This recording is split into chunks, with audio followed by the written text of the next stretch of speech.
So these mornings are going to be divided in two. The first one is going to be me interviewing one of the pedagogues today, Laurent Chetouane. Welcome. Thank you.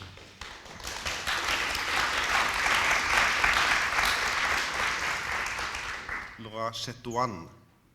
And after the interview, Gianluca is going to moderate a debate. So the system here, I'm kind of the good cop, trying to, be nice, and Gianluca is going to be the more confrontative one. That's the system. And this mornings, I will also make a brief introduction to the interview and try to contextualize some of the talks that we're going to have these mornings. So I'm just going to start to say some words about Laurent Chetouane. He originally studied engineering, actually, and then changed to drama studies at Sorbonne in Paris, later studied directing in Frankfurt. And from 2000, he has done a huge number of dance and performance pieces all over Europe. But mainly, working country is Germany, it seems like, when I look at the lists. Laurent also have taught at many institutions, among them also the theater school here. So we know him as a very experienced pedagogue, as most of our workshop holders.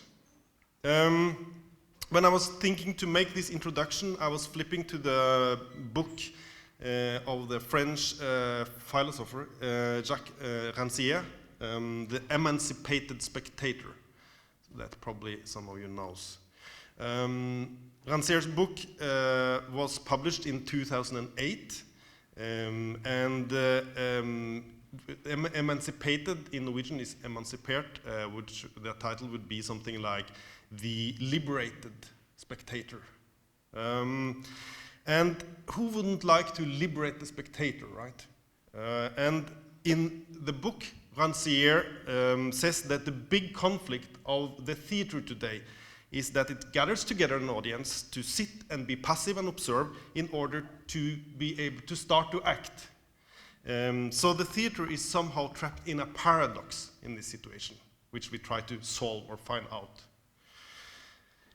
I think one of the reasons why we wanted to invite Laurent to the festival is that you seem to work very specific with this paradox, I feel. Because in your performances, the observation, the listening, looking, even gazing, seems to be the main activity. And it also seems to be what creates all the transformation in the room. For the one that hasn't seen any performances of Laurent, you can describe the acting as an act of constant listening to each other or to the audience. It's almost like the actor tries to find out what the meaning of the sentence or the word is there and then in front of the audience in relation to the audience.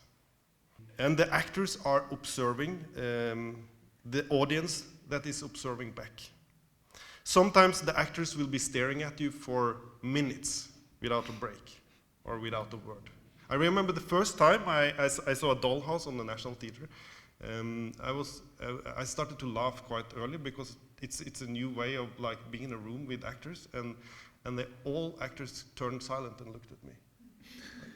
So the performance was about me laughing, for 30 seconds, and so this made me as an audience very much aware that I am actually observing. And what does it mean to observe? Without me leaving the role as an observer somehow also. So, but first of all, Laura, it would be interesting to hear, taking into consideration that you also come from another background originally, it would be interesting to hear why you were attracted toward the theater. I think I just want to correct one thing, that I didn't change my studies because I have my diploma as engineer and I worked as engineer, and it's after I realized that I cannot be in this job, so I was more or less searching than for something else. But the main point was when I was in Germany writing my diploma as engineer, and I went to theater there with friends, and I heard the language of Heiner Müller, a German, I mean, I assume that you know Heiner Müller, and it was like a shock. I remember I went out and I needed to read and to buy his books and to go through, so I learned German actually a lot through Heiner Müller, with Heiner Müller, and that was a theme for me to say, okay, I have to change, and I cannot be engineer anymore. What was it with this? What? Heiner Müller. I think it was I didn't understand any meaning, because the language of Heiner Müller is very complicated, even for German. Can almost compare it with the big poet like Hölderlin or this kind of German author. And he destroys really, doesn't destroy, but he brings the German grammatic in a certain ways that actually you don't understand anymore really what is being said. You have to hear very long until you can get what is being said. So I didn't understand why my German at that time was not so good, and it was just fascinating from a sound in the language, or for a kind of violence in the mix between absolute knowledge and conscience that Heiner Müller has, reflection that he brings, and at the same time an emotion which was in it. But you have all the time the impression that the language is reflecting what it says at the same time that it is being said. And that's a phenomenon for many good German authors. I would say that for Büchner, for Hölderlin, for Brecht. It's a special way with the German language that the language can look at itself while it's speaking. And maybe it's one of the reasons when I realize it now when I talk with you, in terms of the conscious I like to have with the actors. What you said, they listen. Maybe one of the basic paradox for them at the first when we work together is I ask them to hear what they say. And normally by learning acting, many times the pedagogue tell them, don't listen to what you say, just go, just follow. And here's the first thing is more hear what you say, hear how bad it is actually, how you say it now, how good it is. Watch at yourself by acting. So totally the contrary from a kind of what we would call freedom on stage. I just follow my impulse. I would say, oh no, don't follow your impulse. Or follow your impulse after that you saw this impulse and then decide to follow it or not, which gives a kind of a conscience on the actor about what he's doing. I come on this now by talking with you. So it's a form of very you are very text-oriented then in the way you think theater. But I would say now I make dance pieces without any text. I think it depends what kind of body you want to work with. I think I needed a long time, it's not so long, but still almost 10 years to discover the body I can make move. Many times in performances with actors, I did not understand why they move or why they pretend to go there. There is not so much difference. The rooms are very small, and they run all the time around and everything. And I was like, why? And many times, especially when you see that the actor is running from a spot, basically when an emotion comes, and then you scream to somebody, you turn and you go away. And many times when you realize that this is because you escape the tension. Because of course there's a tension when you have a dialogue with somebody, you pretend something, you say something, and you see in the eyes of the other one. So many times, the actor goes away from it. So it's being sold to the audience or to the role or the reaction of the figure or the character or whatever. But actually many times it's the actor himself not knowing how to deal with the tension which is in the space. And when I started to see this kind of movement, I was really a bit pissed off all the time to see this kind of non-wanted acting which happens all the time, but which is being in a package of a stage situation. So I needed really long time to discover what kind of body I want to see on a stage moving. And one actor helped me a lot for that, it was Fabian Hinrichs, is maybe now for people who go to Germany making pieces with René Polesch. And it was the first time I was working with him, Deutsche Schauspielers in Hamburg. And it was the first actor I let move and walk as much as he wanted. And he was totally proud. He was telling the other actors, I can move in the work of Laurent. And so it was really a funny situation to, and I was really thinking, why when he moves, this guy have no problem? And I realized Fabian is an actor, he's maybe the shyest person I know. And he cannot act without being read. And then, of course, when you are shy in front of the audience and you use it, or you show that you are exposed and that you are shy about it, the quality of your body is a totally different one. Because suddenly you feel all the shyness going through your body, and the reality of the die Wahrhaftigkeit, I don't know how to say of English. Yes, the truth of the movement is real, because he is being moved in this moment by the intensity that he feels as a performer exposed to you. He is not being moved as a character, or he doesn't pretend it is a character. And Fabian is really a live actor in this sense, which all what it means for work with other actors on stage is very difficult, because he can have reactions sometimes that the others don't expect. When we work with a group of other actors for Iphigenie in Münchner Kammerspiel in Munich, and when Fabian needs to go out of the stage suddenly and to come back, he does it. So you are in a scene with the colleague and you're playing with him, and suddenly he runs out. Because Uncomfort. Yeah, because if he has to hide, he has to think about something again, and then he comes back. And of course, and it is, on one sense, it can be a problem, but it's just a problem for an institution who wants to have everything fixed.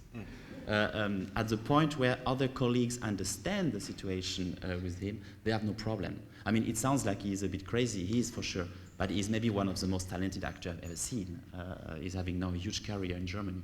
And it's really the point how to be in such relation with the audience that it's not the character that you put between you and the audience, which is the point, but you first as person exposed in front of the audience. So what we first and foremost see on the stage is an actor, not a character or something else. I would not even say an actor. I would say first a human being being exposed. That's what we see on stage. That's what we see first. And from this point, you can start to act. It's like the same with dancers. When I work with dancers, I tell them, I want to see first you as I never tell it like this because it sounds like big philosophy, but and it's very unconcrete at the same time. But they understood it very well when it's there. It's a difference if I look at a dancer or if I look at a human being dancing. It's not at all the same perspective.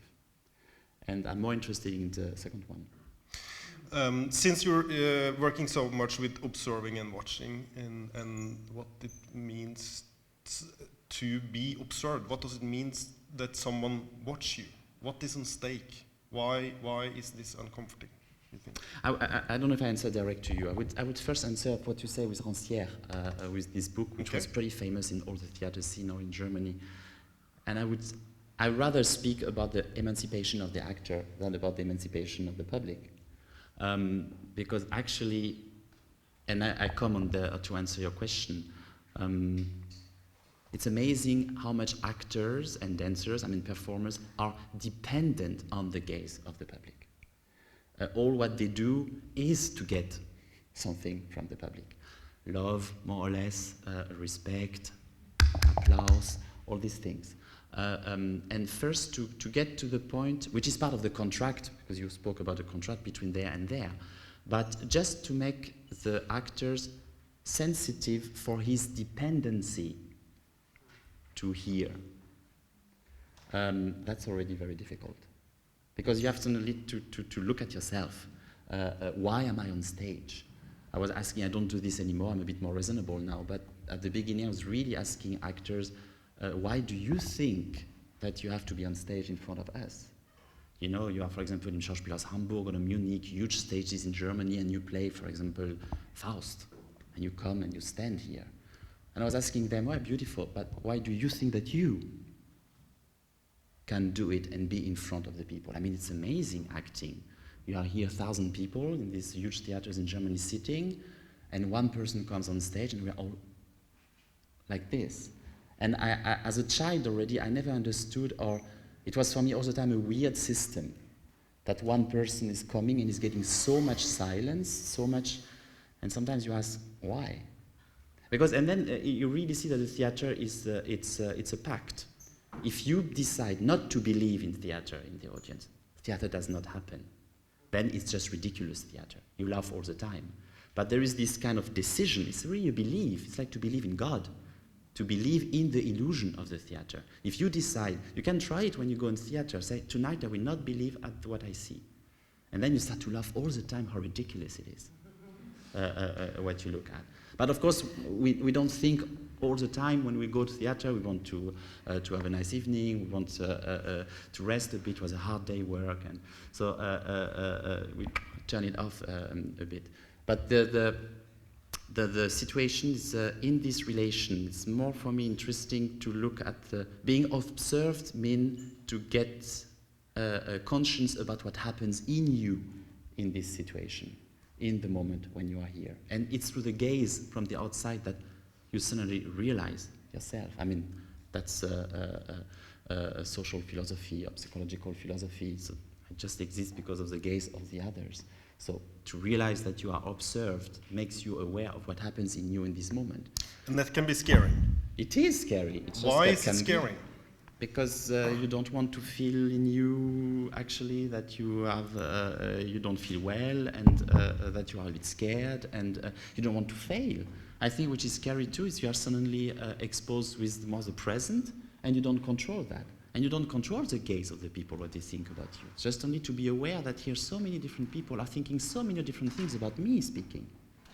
You have people you can see they like it, and others they like this, and you know it's and it's having an influence on you in the moment. And not to block this, more or less with a character that you put between you and the audience. It's not me, it's my character. I mean, actors all the time argument with that, you know, in the rehearsals. No, but I think my character is more. So how I never understood that. But how to deal with this? I mean, as actor or humans, we always have this tendency to search for: am I being rejected or am I being confirmed? Yeah. This motor is like driving crazy in our heads all the time, right? It's to go through that. Yeah, and how should as an actor deal with this problem, this fear? You train it. You train it that to look what is this fear and what is the situation. I wouldn't even say to get rid of the fear. It's to accept the fear and to go through the fear. There. There's also time in the rehearsing process, the moment when the actors feel like blocked. Oh, I cannot move anymore. I cannot speak anymore. I have the impression all my impulses are blocked. I don't worry, it comes back. But it's another, it's like knowing something, you still do it there. So aware of the real situation of you being exposed, you still do it.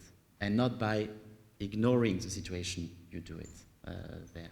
And it's funny, I remember one actress, Marlene Dieckhoff, which is an old, big German actress. The first time I worked with her, and at the beginning she was not against, but really like this, and after the premiere she told me, it's crazy, after 40 years in German theater, in theaters, I realized what it means, an audience.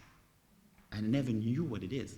She said, I thought I know what it is to be in front of an audience, but I realized really, and it was amazing to see this lady playing really nice, but the legs were a bit like this.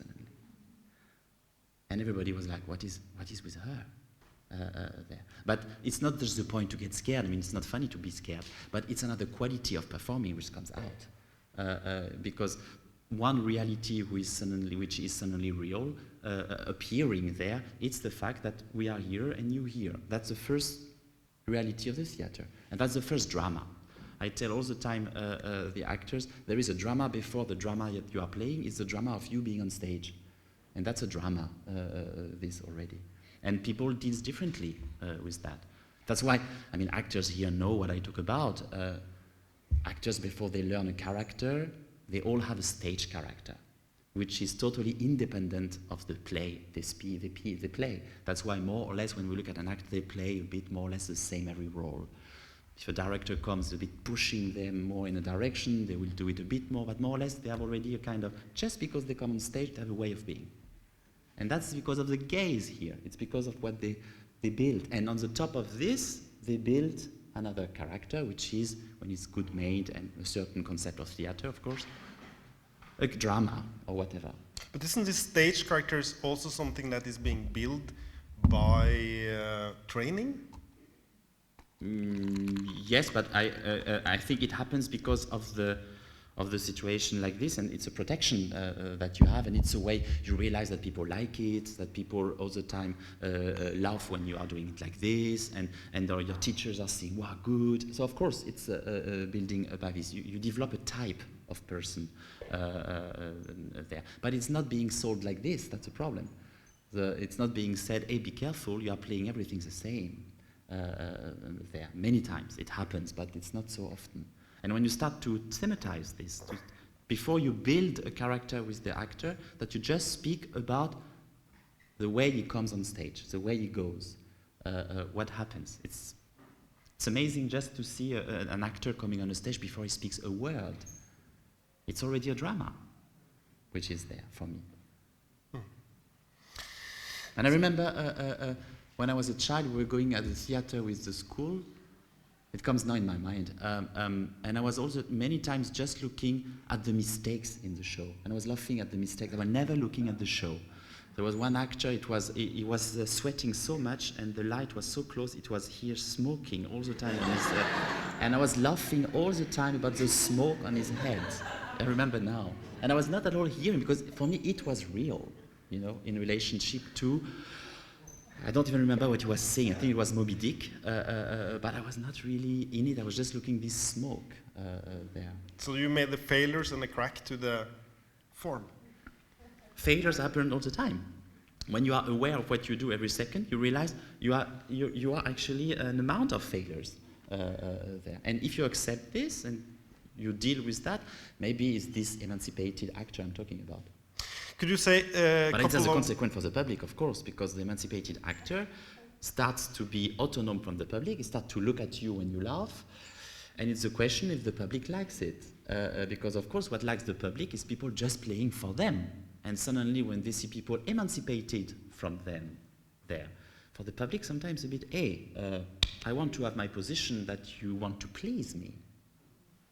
Could you say 2 words also about how you actually train when you do workshops and how you do this? Well, I mean, it depends. It changed a lot through the years because, of course, of my dance experiences now. But how you train with the gaze, for instance? How do you work with that? You can take one person here and put it in the room here, and where I talk with the person and I say, yes, let you be aware of all this gaze on you. And I want to see at your body that you are exposed. It's not just in the face. The difficult point to get in this way of thinking, it's not that the communication with the public is not just happening here. Because as long as you meet the people just in the face, you still have a protection. But it's like to feel that the feet or the back is being exposed. And to look at the body and to say to the performer, I want to see at your body that you are exposed. And many times they start to play, they start to make jokes and all. So it was funny today, look, it was very interesting to watch. All you came to speak, you have a need to make a joke. And it's normal, I mean, it's not a critique, it's just a consultation. No. There is a need to, to be liked, to please, to make, and it's not just here, it's everywhere right now. We all have to laugh and to be happy, but you feel really, and it's because of the exposure, because when you were all coming, you were all nervous. And suddenly it's, in order to come over, instead, for example, to accept the nervosity, and from this to say hello. I have accepted it. I make my analyst deal with it. No, but this, I noticed. I already processed it. But this. For instance, Young says that we always need to wear a mask our personality is a mask. I mean, we need to cover up. You can't see me naked. It's not possible because I need to be protected somehow. So what do you want from the actor then? Well, I would say two things about that. First, the stage is not live. It's not the social situation we are outside. It's a special place where you can open situations, experiences which are actually different from life. I think one of the goals of theater is actually to show us other possibilities. So I would say Jung speaks maybe for everyday life, but not for the special case of this dispositif, which is very special, which is very, people sit, others stand in front of them, dance, speak, play, whatever. It's not, so you can maybe here do things which are not possible from the personality constitution outside, where maybe you would be sick outside, or you would be held for crazy. And another thing I would say, the problem with is I think we all need this protection maybe. That is the difference if you have a fixed one, or if this protection appears every time as new. So you have a flexibility. It's more a becoming than something which is fixed and that you have, and that you entertain in order to feel even more this thing secure. I'm like this, and I play like this, and I do it like this, and something, no, you don't know. And maybe you are going to do it like this 6 months, 8 months, 1 year, and suddenly you're completely different. I mean, it's, of course, I mean, I would say for me it's a kind of philosophy too. I mean, Deleuze speaks all the time about that. It's philosophy of becoming and not the philosophy of fix there. And it's a daring, because of course, the human being, we are all a bit lazy, comfortable. and I see it with the dancers. I mean, I've been working now for 5 years with one dancer, and especially with going in all the pieces, and people don't recognize him now when he's on stage. They say, it's amazing what happened. And every time when we discover something new, you feel the tendency in the body or in the person to want to have fix. And to say, no, don't. We don't know where it's still going, the trip. Thanks. Now we're going to open up for some questions from the audience, which is you guys right now. Does anyone wants to ask Laurent some questions? I'm sure there are someone. Yeah, we're gonna send around the mix. I'm gonna bring some more. You said that, I take off my glasses. You said that one would maybe hide behind a character, like instead of exposing your insecurity or your authentic being, let's call it like that. But then at the same time you continue talking about the audience. Wouldn't you say that if you give up the character, in a way you also give up the notion of the audience? I mean, will the audience not end being an audience because the character stops being an audience? Also, good question. First, I would say that the audience, the character never stops completely. It's a process. So it's a wanting. It's an awareness that you don't want to be just with this character, which makes you go there to this other place. So that's why it's all the time a work. You never have it. You never stand up one morning and you say, now I'm free from being watched. It's impossible. It's more a process that you every day, I mean, with the dancers, we do it every morning in the warming class, 1.5 hours, a perception of the body and how they warm up to come to this place where they are open to this situation. So you have to produce it. Another thing is, I think the audience is all the time part of the space.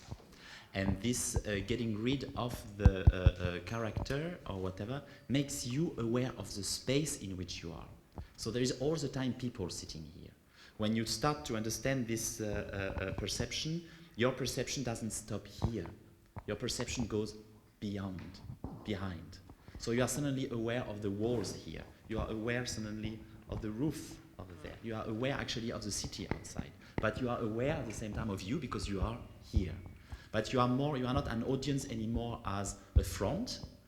You are more part of the space with us. So at this sense, the audience become a kind of actor within the system. I was wondering, what is your relationship with fiction? I mean, you do a staging of a play like A Doll's House, where there are fictional characters and situations, and then I'm curious about, because then what you deal with is non-fictional in a way, because it's the real person on stage. So what is more important? Is it is it Nora's journey, or is it the actor meeting the audience? But I would not say that the real person is not a fiction. You never know, really. I mean, I'm not saying you take the character away and now you have the truth there. It's more something else appears. There is a sentence of Lacan that I really like for that. He speaks in terms about, he speaks about analysis, but he says something, it stops that nothing happens. He doesn't say that something happens. It says it stops that nothing happens. And so I feel too when actually I watch a normal performance in theater, I sit here and said nothing happens actually. Everything is planned, everything is a kind of dialogue between actors. You know what your colleague is going to say more or less. If he says it completely differently today, more or less you keep on your track, everything. That's really, you cannot say that there is a real thing behind this. You don't know what it is. And it's dangerous, I think, to call it or to say it would be now real there. Because actually you would do the same that you try to open. What was the other part of the question? I guess what I'm curious about is kind of what is the role of the text or the fiction. Of the It changed a bit. It was a big question for me many times. And with Doll's House, it started for me to be more clear after I did Oedipus, and which is a tragedy, and we have really clear the steps to go through. I think you see how the fiction itself develops. You see the construction of the fiction. So you are not in the fiction, but you see suddenly the character dealing with the fiction. With Doll's House, for example, I could see Ogot all the time, as a try. I mean, it was not working through all the time, but mainly dealing with what the fiction from the text expects from her. So you could see somehow, almost in relation to the other actors, when they were saying, oh, she screams. And these seconds where you see, oh God, do I scream or not? So you have all the time this relation to the fiction. It's almost the fiction becomes a kind of destiny that you take or not. And you can go through, but depending how you react, you can go very far away from the fiction, or you can match more and more to the fiction there. But you have all the time a kind of, you see the you as an actor dealing what the fiction is expecting from you. And for me, that's the tragedy of theater. That's the tragedy of the language. In your relation to language. Language tells you something to do, to be, and you as an actor, you can do it or not. And suddenly you realize that you do it, or it happens in you, but you didn't plan it. You are being taken by the fiction itself. And that's amazing. What do you think is the difference between working with actors and dancers? I think that I think the difference to the expectation of the public is another one. For example, what you were talking about, the fiction, an actor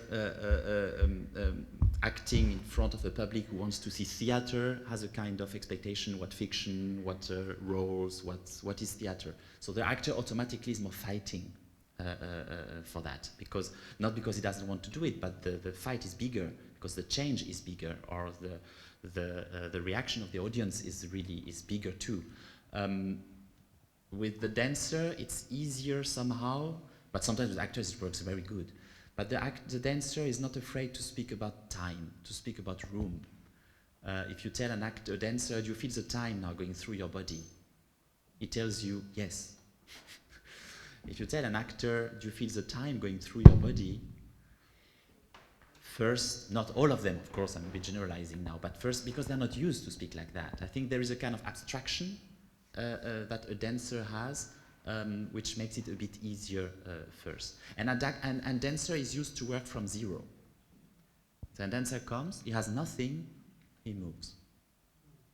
And that's in relation to fiction too. You have automatically something which is already running, happening, before you come with the text. And when I work with actors, we will not make it in 1 week, but to bring them to feel, to bring them in the situation to feel that something is already happening before they play the text.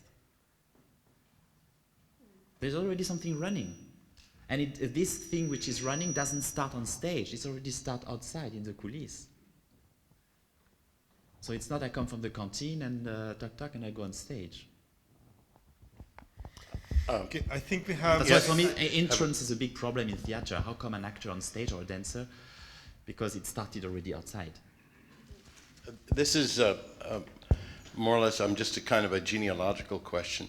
So I'm going to name some people, and I wondered if they've influenced you or you're aware of their work, aside from Heiner Müller. William Forsythe. Yes. And the Worcester Group, and Hans Thies Lehmann. Yeah. So in what ways? Hans Thies is a big fan of my work. So you know, he and I worked together at Gießen and at Frankfurt. Yeah, I know. Okay. And I don't know you worked together, but I know Hans Thies was in Gießen. So he influenced me in terms of talk together about what he saw, and he saw my last dance piece, and it's amazing how fast he gets the point about what is happening. Forsyth is a main inspiration in terms of reality, what happens on stage, because Forsyth, but it's another perspective on it, because Bill actually makes the movement so complicated, what the dancers have to achieve, that they cannot pause anymore. They cannot suddenly forget themselves and just be in the moment. They have to be so concentrated and think all the time with so many tasks that this thinking make them in the moment to workers and not to dancers anymore. And the Worcester Group? You know the Worcester Group at all? Yeah, but for me it's closer to performance. I saw a Hamlet performance of them, and I liked it as an atmosphere, but it was not like inspiring me. But I enjoyed it to watch, but I was not like, oh yeah, okay, there. By Forsyth, yes. Unfortunately, not so much anymore. I speak really from the Forsyth in the 90s, 80s, 90s. When he was with the Frankfurt Ballet. Yeah, exactly. I think we have a last question over here from, yeah?